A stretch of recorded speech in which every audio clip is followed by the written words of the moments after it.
Good afternoon, everybody. Thanks for joining me on this impromptu video call. As you can see, I haven't really put myself together. I didn't go by hair and makeup before making this recording. I just got in my car and attempted to drive to church, and I made it. But even here in the late afternoon on Saturday, the roads are kind of wet, and I can see how treacherous the drive may be for some of you. And it just seemed like the best decision to go ahead and cancel our in-person services for tomorrow. You might think, well, why didn't they just do that when we first got through the news that there would be some bad weather this weekend? And the answer is this is Georgia, and quite often we don't get the bad weather that is predicted, and rarely do we see the snow that we have seen this weekend. So I thought it would be good to at least wait and see.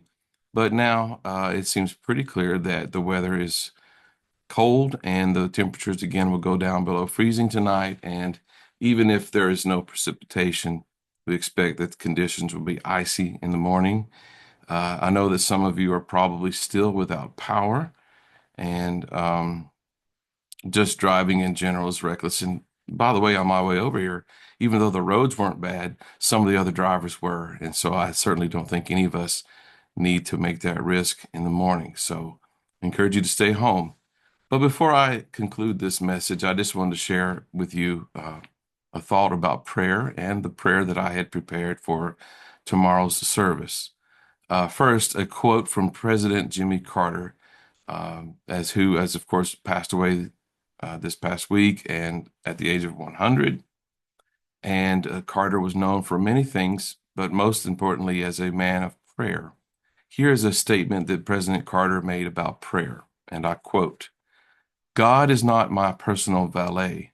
God does not build a protective fence around my life, keep me from trouble, fulfill my personal desires, or guarantee my success. However, through prayer, God offers me comfort, reassurance, satisfaction, courage, hope, and peace." Would you now join me in a brief prayer? Holy God, in this new year, we seek you as we have always sought you.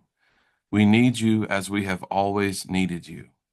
We hunger for your presence, your peace, your justice, and your love. Open our hearts afresh and anew. Open our minds that we may know you. Open our hands that we may care for you.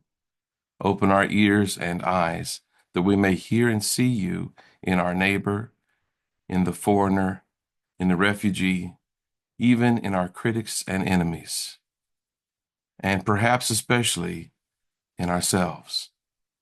That we may know in the deepest part of ourselves that you call us, and that we are capable of seeing and naming, doing and being your love, your peace, your hope, and your justice in this world. And now hear us as each of us pray from the silence of our hearts.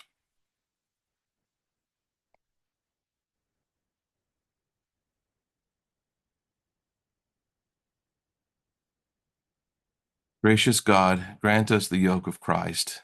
Bind us together, tether us with your love, and guide us into your presence, that we may bring your kingdom into this world. It is for this kingdom that we now pray with the words that Christ taught us. Our Father, who art in heaven, hallowed be thy name.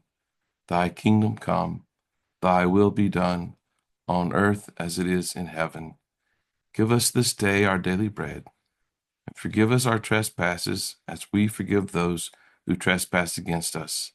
And lead us not into temptation, but deliver us from evil. For thine is the kingdom, the power, and the glory forever. Amen. And to each of you, you're in my prayers. Be safe, be warm. Don't risk going out when you don't need to.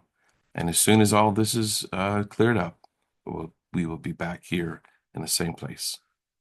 God bless.